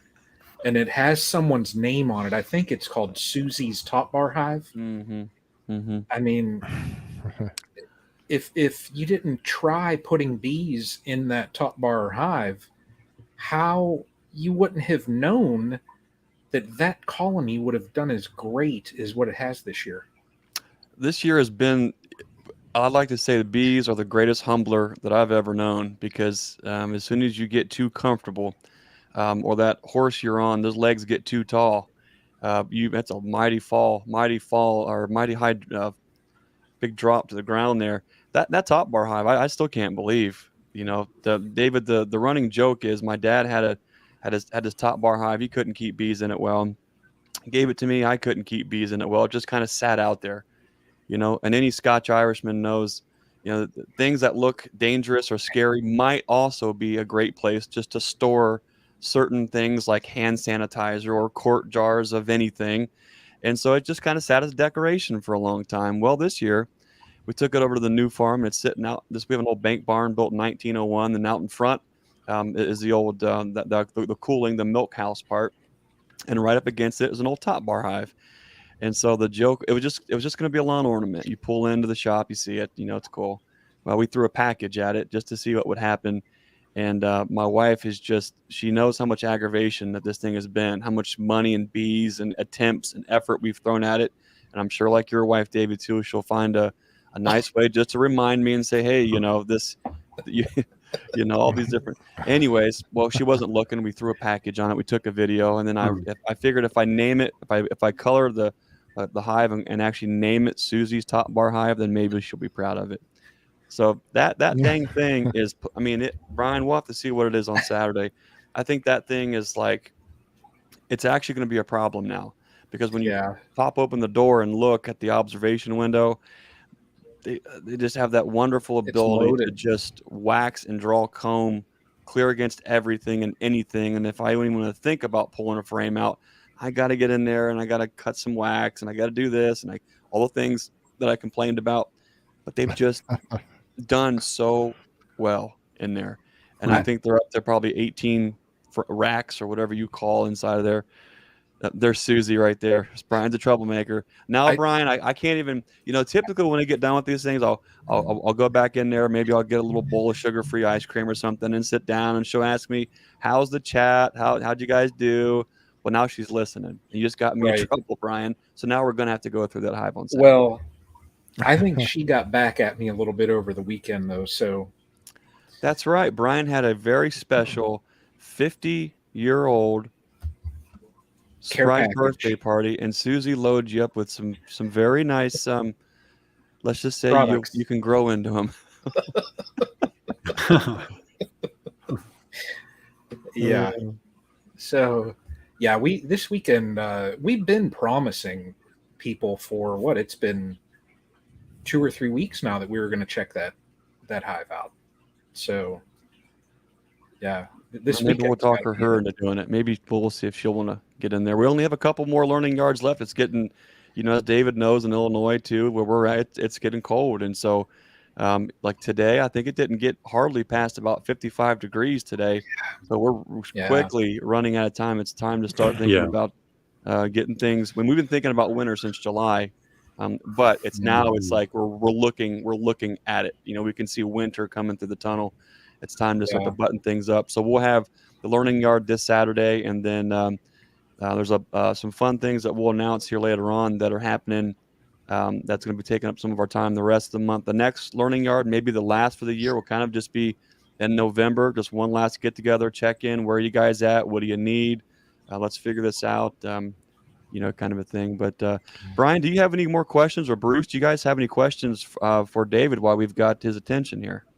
Well, I just wanted to, speaking of weather, let's not forget about the people in Florida right now. Speaking about the hurricane down there. Very true. They're getting hammered like crazy down there. And I know there's a lot of beekeeping people and just people in general that are probably going through some difficult times right now. So keep them in your thoughts and prayers and so forth. And we are lucky. The initial models of that thing had some of the routes coming right over us right here, but we had a cool front come through, so we've had some really pleasant weather as well, and it kind of pushed that thing east of us and south of us, and so we're fortunate. But it's down just not too far from here. It's going to go right across the panhandle of Florida, or right across the main peninsula of Florida down there, I guess, and veer on up through some of the folks up along the East Coast a little bit, and just create some havoc. And so just keep them in your thoughts, everybody. But Brian, I didn't know if you wanted to do. I did have Stan. Last week when we had Stan on, he talked about his queen catchers and the plugs for the smokers. Yeah. And he sent me some of those, and I thought I might give one of each of those away to somebody. If you wanted to do that, just do a little giveaway here if everybody can throw their thoughts in there. Last week, David, we had I've got one right here. It's an interesting thing. I'd never really, maybe I'd heard of Stan Gore runs a Facebook page called Texas Friendly Beekeepers, and we had him on last week. He's just a great guy, and he talked about he called them crack pipe queen catchers. I'm not sure what it actually really is, but it's a queen catcher here where you can you pull this out and you just put it over the queen. It's just the perfect size for a queen. You kind of scoop her up in there. Somehow you scoop her up in there, and then you got her in there if you need to catch your queen, and you just deposit her wherever you need her for a little while and while you work the hive or whatever. But it keeps you from pinching them in those other type of queen catchers. Some people are a little afraid to touch them with their hands and a little nervous about that. So I'd like to give one of these away to the same person this, and also if you're like me, you're always looking for a piece of a stick or something to stick in the end of your smoker to kind of, keep you from smoking everywhere driving the road. And he sent some of these. I'm not sure what these are called either. What did he call these, Greg? Those are fingers off a chicken plucker, but I think he's using those for a smoker stopper. Yeah, you just stick it, and it's the perfect size. Looking at it, it'll go right in the end of that smoker instead of having to find a stick the right size. So what I would like to do is send these two items to the same person. So we'll pick a winner here, Brian. Okay. I don't know, do we want to have someone? How do we do this contest here? Well, so I want to try something new. So tonight I've got a new camera. You can see like the whole room. I see that. Yeah, it looks a little different. I want to try if people just comment #StreamTeam, and I'll put it in chat. So that right there, #StreamTeam. I actually, through StreamYard, I learned from Suburban Homesteader, Wyoming, Arizona, Sandy, that was on here. I was watching one of her lives the other day, and she did this giveaway, and it was using StreamYard, and she just shared this screen, and poof, it randomly selected a person from the comments. It had a little fireworks and stuff, and I thought, oh my gosh, that might solve our giveaway problems that we've been struggling with. So everybody keep sticking. Let's give them a little time to get these in there. #StreamTeam, everybody. Yep. If you want the queen catcher, unique type of crack pipe queen catcher, and the smoker plug, I guess you call it. Look at that. There's 40 entries it has right now. So yeah, just keep commenting. Thanks, Dan, for the questionable looking paraphernalia there. I think that'd be handy for folks. Yeah, you can only use this for catching queens. That's what this is for, nothing else. It's made out of plastic, so I don't think it would. What are you saying there, Bruce? You know how that thing works or what? I have no idea how. I'm not trying to figure out. Listen, no comment. I know nothing about it. I really don't. I honestly. 47 entries now. Should I hit it? Hit it. Let's get 50. Let's get to 50. Okay. We're probably in past 10 that now. No, you got to go. You got to go more than 50. They're just getting started. Yeah, I think that's true. Let's get 49. let's let it go long. Let's let it go longer. David, what do you use? Do you use anything to kind of choke off your smoker if you're driving to a yard or just want to slow it down? Do you use anything in the nozzle of your smoker to choke it out some? Yeah, I used two things. When I took my Eastern Apicultural Society Master Beekeeper test, the field test when I was done out there, the master beekeeper that was testing me, he showed me that you could take a piece of paper and open up your smoker, lay that piece of paper over the barrel and close the lid, and it would smother out the fire. So I do that quite a bit. It works really well. But lately I just carved a little stick, and I'll just put that stick in there. It's kind of silly looking, but that works for me. So I like that one that you showed there, Bruce. Yeah, I found one just the right size of stick early this year, and I think I still have that thing, and I use it sometimes. It just fits it fits right in there perfect, but it's hard to find just the exact right size. Yeah. Awesome. Yeah. I'm going to hit it. We're at 53. All right, let's see what we got. Look at this. Whoa. Look at this. I like it. Cool. Oh, I thought you were look at that. Oh, there we go. Tim from Ohio. Tim. Good old Tim. Wow. All right, Tim. Send me your I guess your mailing address, your mailing information to Bruce at brucesbees.com. I hit it again. Oh, Brian, now you have two of them away. Something else we can throw. I got something else we can throw in the pot if we want to do another round. Matt, there he is. Matt, what's that? Do you want Matt to get it? Well, maybe we should got to now first. Yeah. What is it? we got these fancy things now, and I got fixated on it. Couldn't stop hitting the button, could you? Okay, so let me grab this here. So, of course, this is the time of year for a lot of us are doing feeding, trying to put a lot of either weight on or still maybe try to stimulate a little bit of extra brood rearing. One of the tricks that we've used for all these years to help us grow the yard and keep everybody fed is these 1 gallon buckets. If you go to our website, nature'simagefarm.com, if you want to find out more information on how you can build these for yourself or order these plugs are the real secret, the real gem behind being able to put this bucket on a 2-frame colony or triples by adjusting that plug. Check those out. We have those on our website. A kind of an announcement coming later on this week is we're also going to start shipping the buckets. For the last few years, we've just made these local pickup only, but we're going to start shipping the buckets later on this week. So, Brian, for this giveaway, we'd like to send out 4 of these 1 gallon bucket feeders to your lucky new name catching collector device. Matt, is that something you think Matt would be interested in? If not, actually, we'll give it to Matt. Spin it again, and we'll do 2 of them. 4 for each person there. So we're gonna draw again right now. Why don't you come up and say Castle Highs? I would laugh. Who is it? Oh, Drop Time. Drop Time's in Ohio, I think, too. So that's cool. Ohio is running. Yeah, man, that's pretty cool. Wow. So I guess we've got Greg. You're going to give away a couple of the bucket packages, one to Matt and one to Drop Time. To Drop Time, yeah, fellas, just shoot me an email at nature'simagefarm@gmail.com, and we'll get those to you. Drop Time. Awesome. If you want to come out in person and pick them up, you're welcome to do that too. And who was it? The Southwest Ohio. Yeah, Tim Bateson. Be sure and shoot me at Bruce at brucesbees.com. Shoot me your email or your mailing address as well, Tim, and we'll get that to you. All right. Thought that'd be kind of fun to get a few gifts here and get this out of the way for our final segment here or whatever we're doing. Was this giveaway here with the it was almost like gold confetti? I liked it. It kind of worked. It's pretty cool. It was nice. Yeah, I liked it. It was good.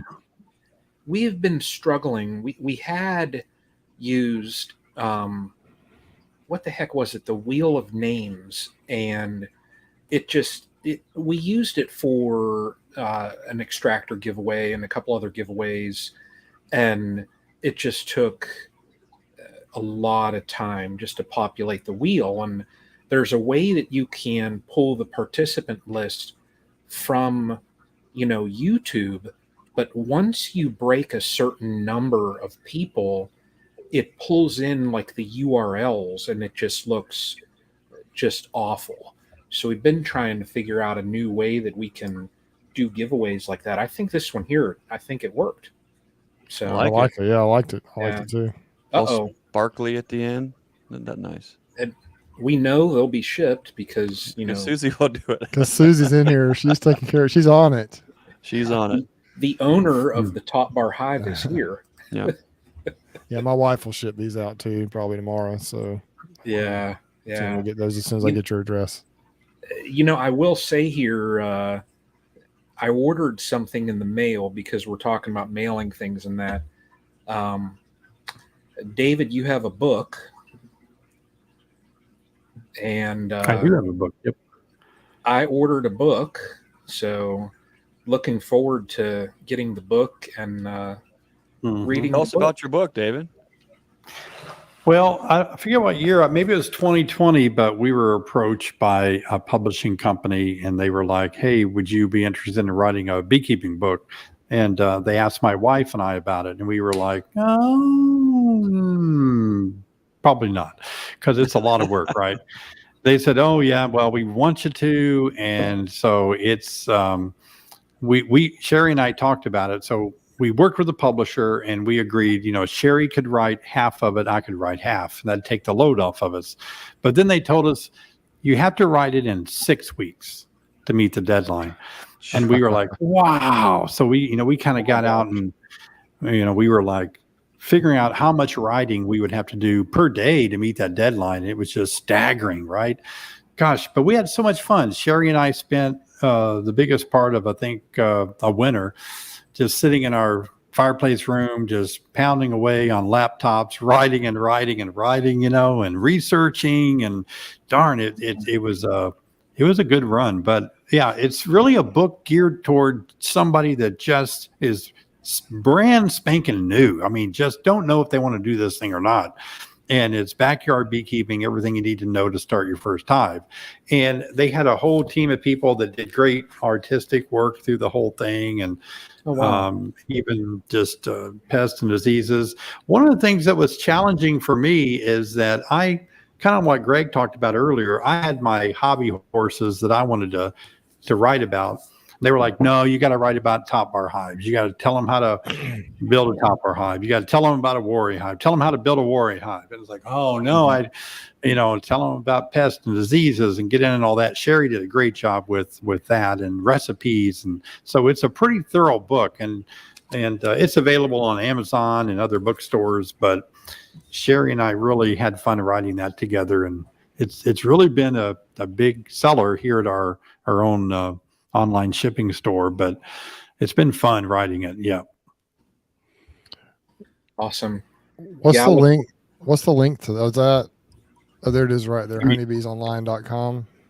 Oh yeah. I mean, Bruce, you're questioning my my inner geekdom, thinking that I would not post that link. Well, I think I've actually seen it.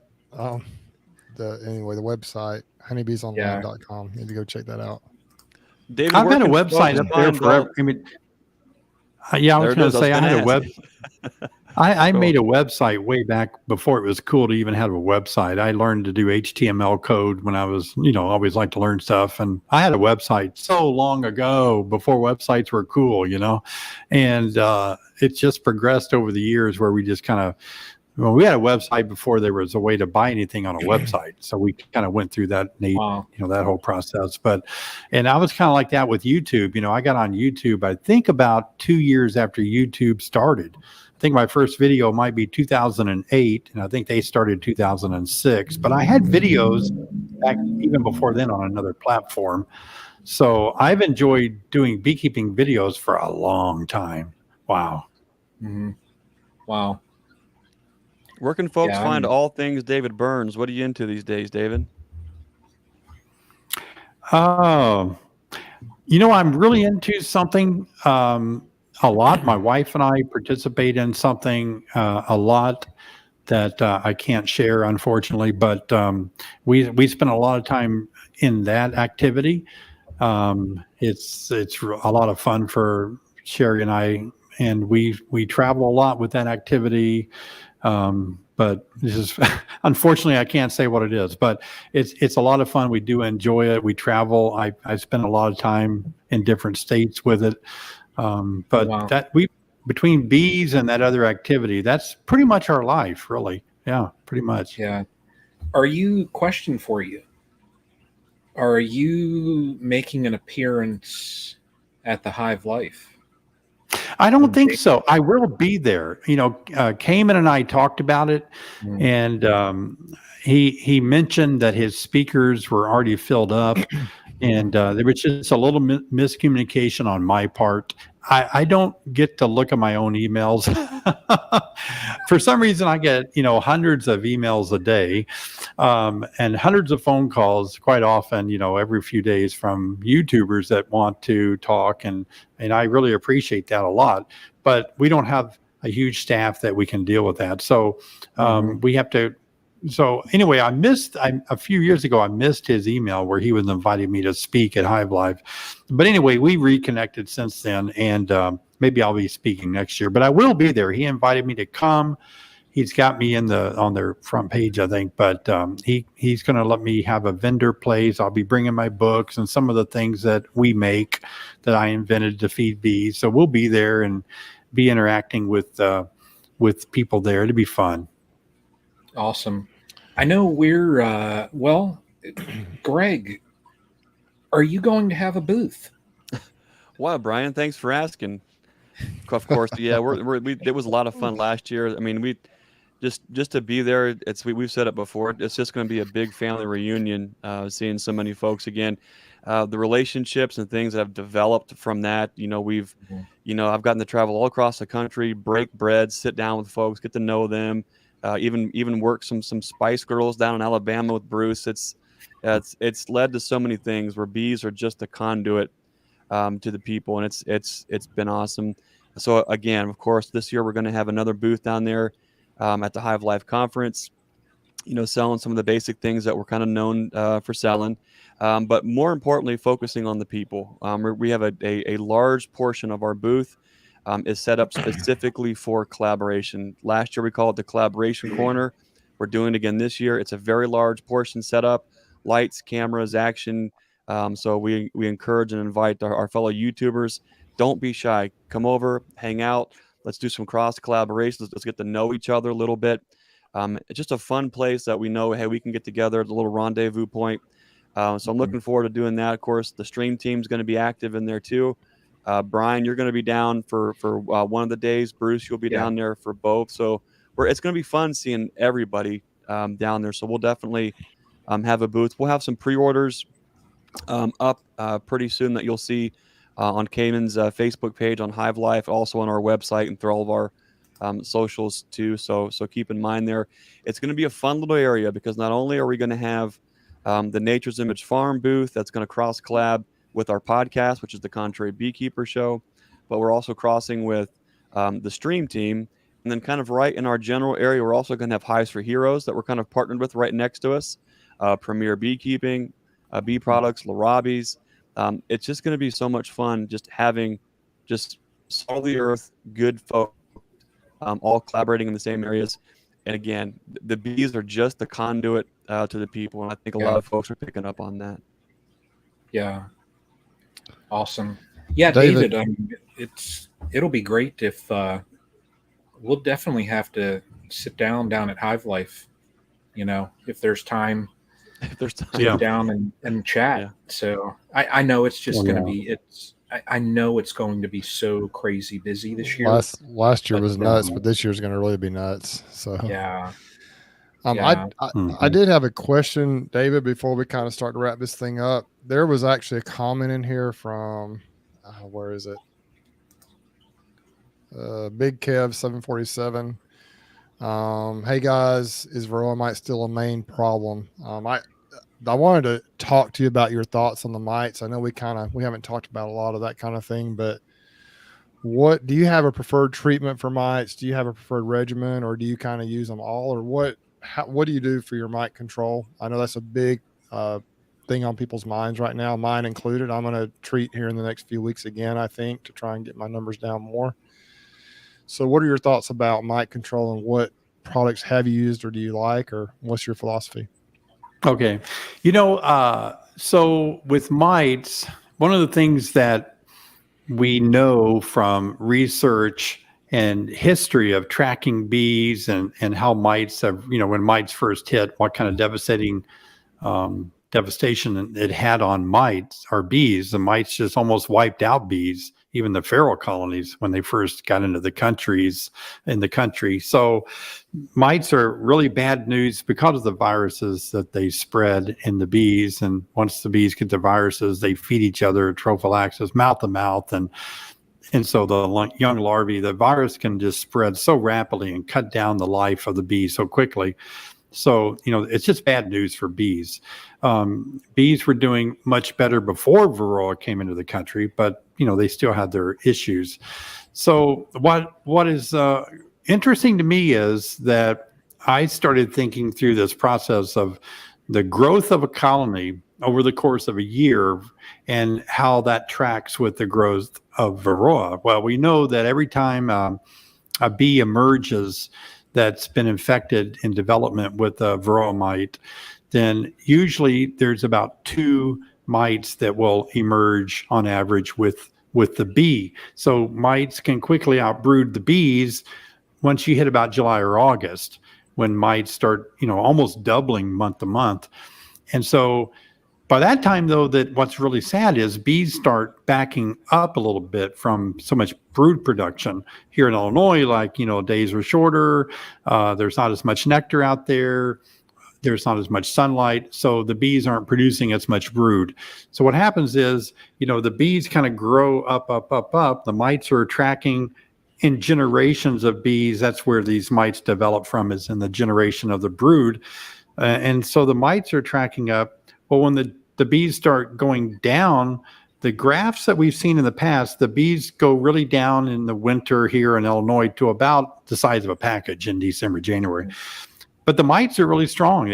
They go higher. They keep going up.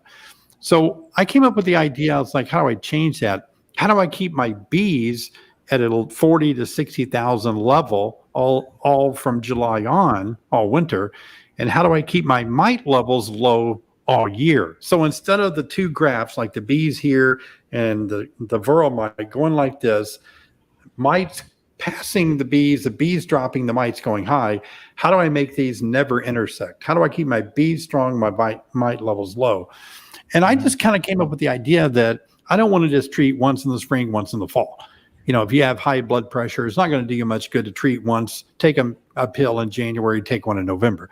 You've got to work at it all year long. So I just like keeping my mite levels low all year long to keep my virus level low. And then I had to think about, how do I keep my bees populated heavily in the winter? That's when I kind of took the traditional candy board that has been around forever, and I kind of modified it, and especially the ingredients, so that I could feed my bees all winter long, stimulate the queen to keep laying more than she normally does by eating this candy that we have, that the moisture of the hive makes it more digestible for the bees.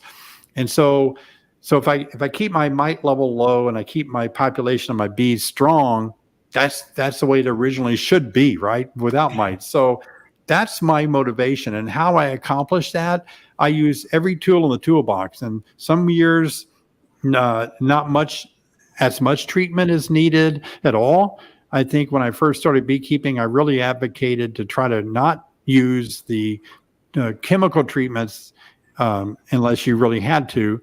I would always advocate a green drone comb, freeze those, kill the mites. I would advocate a screen bottom board, powdered sugar dusting. Breaking the queen's brood cycle really has worked extremely well for me, because if you break the queen's brood cycle when the hive is heavily populated, maybe August, September, then that's when the mites are most productive. But you can cage the queen for a week and cut down on a lot of mite development. But here lately, I think it's very effective for me if I have infestation level of over 3 per 100 bees.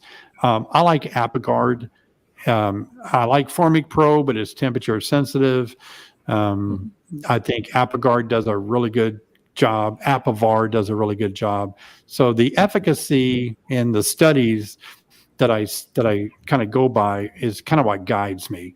And then what I can use in my operation, how many, am I going to be able to do something and pull them out in 42 days? Will I be around? Will it be 10 days, 20 days on these treatments?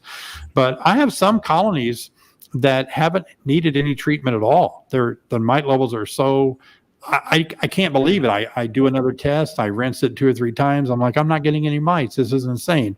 Got other colonies. Oh, that's where all the mites are. They're not that far away, but wow, this one has a lot of mites, so I got to throw a lot of stuff to try to get that down. So I don't think there's one, smoking gun that works better for me. I kind of do it by the temperature, by what timing works for me. But I do think people should really test their mites and see what they think they want to do with it. They can make a decision not to treat. I'm not saying that that's a horrible thing. I understand that. If people want to be natural, they just want to use powdered sugar, screen bottom board, whatever, that's an approach. They're going to use that. We shouldn't, push them out of the herd for thinking that way. That's their right to do that. But I don't think it's fair to lose a colony from mites and then blame it on the packaged bee provider or the crop duster or, something else. You got to first say, I did everything I could. This is what a lot of people ask me, why do you think my bees died? I was like, well, let's look back in your logs, your history. What were your mite levels? Oh, I didn't have any. Oh, you didn't have any? What was your testing procedure? I just looked with my eyes. I didn't see any. Well, I always think you're blind, it's rare to ever have a hive that doesn't have any mites in it. I mean, it really isn't. They're coming in the front door on the backs of bees. They grow so fast. They multiply so quickly. Yeah, you can have a hive and may not have as many mites, but boy, they're out there. So a lot of beekeepers, I think, especially new beekeepers, they confuse, actually. I work with a lot of new beekeepers. They confuse small hive beetle with varroa mites, and I'm like, some people tell me, I put the oil traps in for the varroa mites. I'm like, no, you don't either. They will fall in there. I've seen them in there, but no, you're trapping small hive beetle. You're not trapping mites in there, So a lot of people just don't understand. They start beekeeping. They don't know mites. Are they the big killer of bees?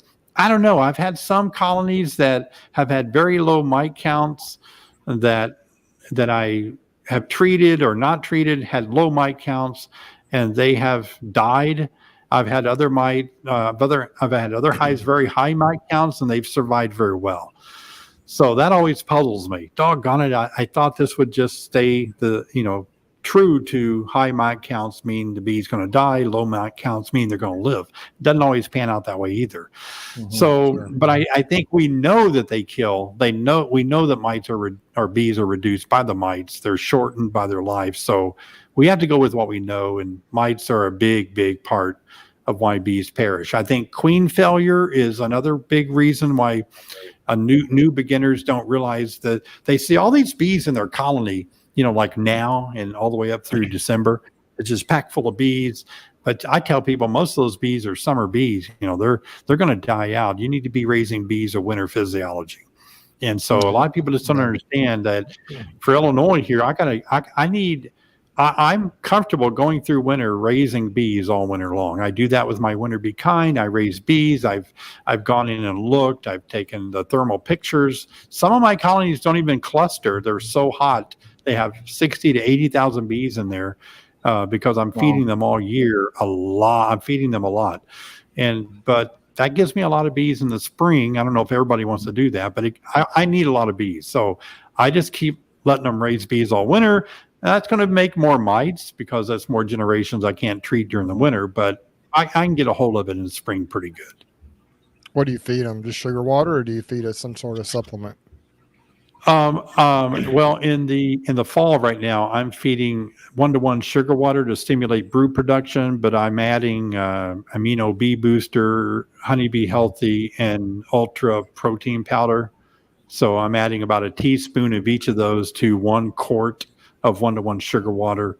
A lot of people say, well, don't you want to feed them 2-to-1? Get them 2-to-1 is for storing up the, helping them make honey dried out faster. I'm going to feed them all winter long my winter bee kind, which is the same ingredients in a harder candy that does begin to liquefy from the heat and condensation of the hive over the top of them all winter long. So a lot of my colonies will consume, each of those winter bee kinds holds about 4 pounds of nutrients, and they'll consume around anywhere from 5 to 10 of those a winter. That's how much of those they'll eat. They can eat one of those a week. They can eat through 4 pounds in a week in the winter. Yeah, that's a lot of bees. Greg always you talked about how, they're so inconsistent sometimes with the different things. And Greg loves to talk about absolutes in beekeeping, how they're absolutes all the time, right? Greg, we've had talks about this, about how there are really very few absolutes in beekeeping. It's just, you just never know. As soon as you think you got it figured out, like you said earlier, they'll throw you a curveball. You've got a hive full of mites and they just plow through it, and other hives that don't have any and they die off for various reasons. And so, but I think the overall thought is that you got to try to keep the mites and the pests down and keep the bees strong and healthy, like you said, in order to be successful. Now, I do know that, like you mentioned, you keep your population really strong. Some folks like to let those bees, like to get some stores in there and like to let them drop back a little bit in the wintertime, I guess, to maybe to help with the bill or whatever for the feed. But there's just different techniques. And if you want to come out of spring boiling with bees and like you're talking about and produce more bees, that's good. But it's just everybody, like we've talked about, has a different goal, a different. I totally agree. Yeah. My goal was always like, I don't want to lose bees in the winter. And I did a lot of studies early on. I bought some expensive instrumentation to put in my hives to measure all these things. I took pictures and videos, and I realized, oh my gosh, I can see right now why they're dying. They're starving. Their heads are in the cells. They're starving. They're getting too clustered, and the honey is not near the cluster anymore because it got so cold, the cluster got so tight, they starved out, not being able to get over to the frames of honey that was in there, either above them or beside them, but they couldn't move. They were too clustered, or there was too much humidity in the hive. I actually took pictures and have data that so much moisture was developing on the inner cover, the top cover, freezing above them. In the gap between the top bars. And then when it got above freezing outside, that water would drip down on that cluster. And so my frames were moldy, my bees were starving. I said, how do I absorb the moisture? How do I give them food at the same time? And it just made sense. I'll make, and it took me years to develop a consistency of a candy that the moisture would be absorbed and make it more liquefy or edible for the bees to consume. And then I had to add the protein to it because I couldn't just give them sugar. A lot of people think bees just eat sugar, but that's not all they need. They need some protein. So that really helped me. And when I first did it, I actually was using Brood Builder by Date Ant, a powder that I would add to the sugar water, and then I would make it into a harder, not really a hard candy, but we'll call it a hard candy. It was way too much. I had way too many bees. I know that sounds crazy, but in the wintertime, I made too many bees. And I remember talking to Dr. Jeff Harris in Mississippi. I talked to him about it, and he said, you need to back down on that powder. That's a Brood Builder powder. You got too much in there. You're building too many bees up. They were swarming when I still had snow on the ground. And it was just like, dang. So I started backing down and played with that mixture enough where felt like I could keep feeding them and get a large number of bees. Because where I live, the only thing that heats a colony up is a bee. A bee is a heater. And if I need more heat in there, I need more bees in there. As simple as that for me. So I just needed to, people say, should I put a lamp on them? Should I put how do I heat my hive up? Do I wrap it to make them warmer and all that? Boy, I'll tell you what, there's colonies that survive winter, not even in a box. If they're big enough, they can make the heat to survive. Right. So it's just what people want to do. But I know there's a lot of people that would not want to do the way I do it. They don't want to feed bees. They don't want that much brood. They don't think they want their bees to go to sleep and just kind of purr along and not eat much. I can't control my bees. I'll get a 70-degree day in January. They'll go through everything in there, eating it. And then they got nothing to face February that drops back down to 20 below. So I got to come to their aid. You know, you just don't buy a dog and leave it chained to a telephone pole outside and think, well, something will come by and it'll grab it and eat. You know, you don't treat animals that way. And I just think if my bees are dying and I have a way to keep them alive, that's what I'm going to do. That's just my choice. Yeah. Man, good stuff. Yeah.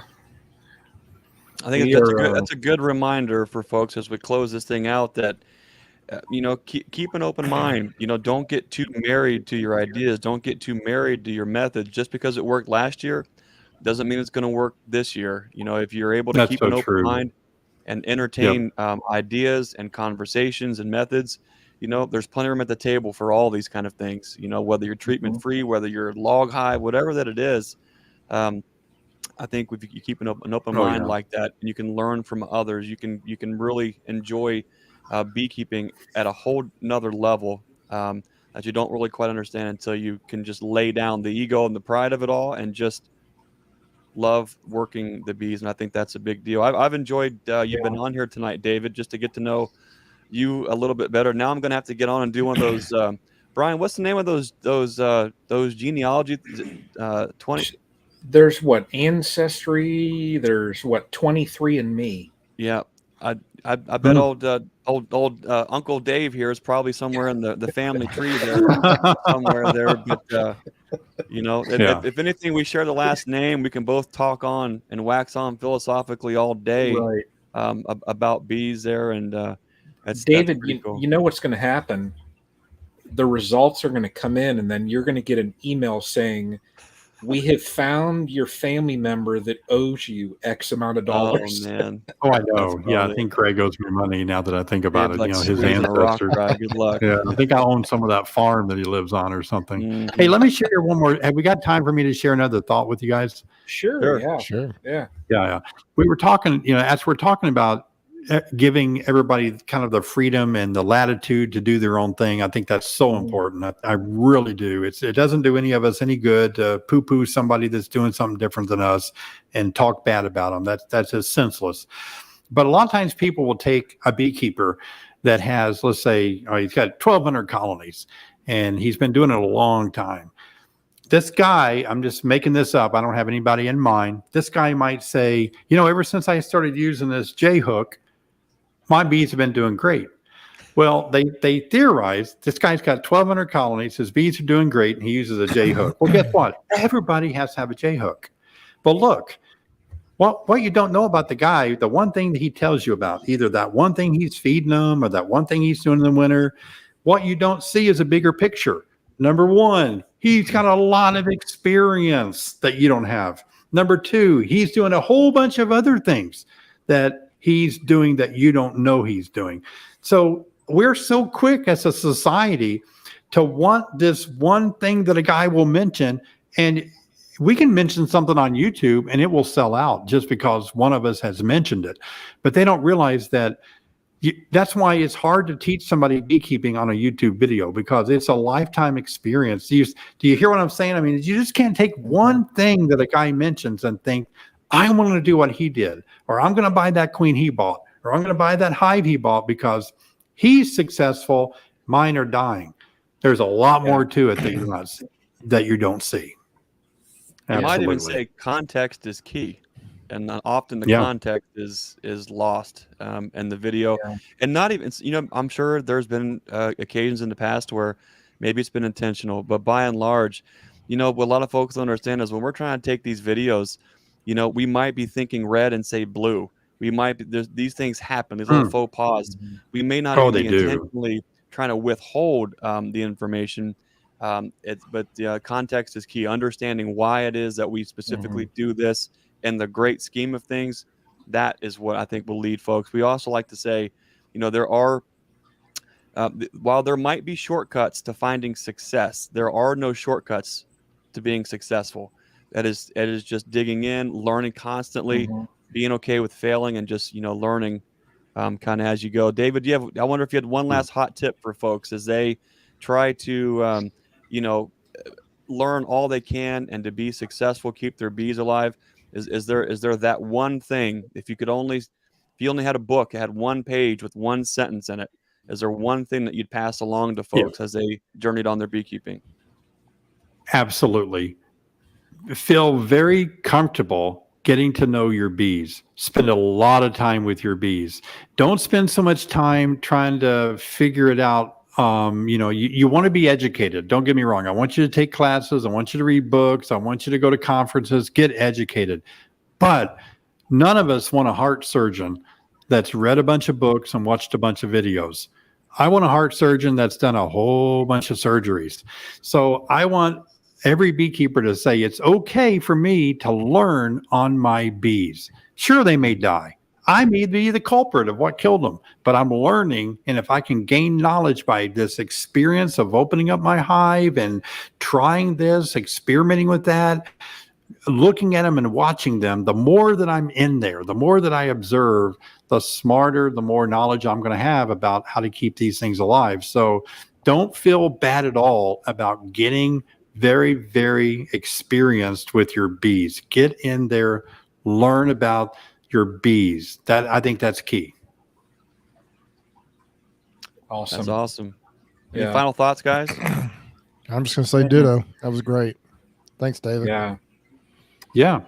Well, guys, hey, I really appreciate you inviting me on here, and best of wishes and luck to all of you. It's great to meet fellow beekeeping YouTuber content creators. We're kind of kindred spirits. We know what we go through to make these videos for people to watch. It's a lot of hard work. It's a lot of time, and hats off to all of you guys for what you do. And I appreciate the collaboration. If there's anything I can do to advance this, what do you call yourself? The stream team. So if anything I can do to help you guys out, I just want to collaborate and extend any support I can give you. Awesome. Absolutely. Thank you so much. And we'd encourage everyone to go, if you're not familiar with David, to go check out his channel. And if you like what you see, just hit that like button and subscribe. So be sure you go over and check it out. We appreciate you, David. Yeah, I'm hoping to get 100,000 subscribers by the end of the year. So I think I'm getting close to 97,000 now. So I don't know why I want that, but I want that silver plaque. That's it. Yeah. That's awesome. That's great stuff. That's great stuff. Yeah. Brian, last words, all yours.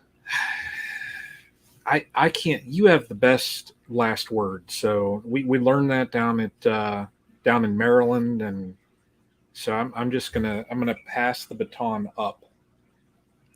Well, I just would like to remind folks, keep an open mind. Be the lighthouse and be the change that you want to see in this world. We'll see you next Wednesday for another Stream Team Beekeeping Chat. Big thanks and shout out to our guest, David Burns. We'll see you on the next one. Thanks. I'll see y'all. Good night, guys.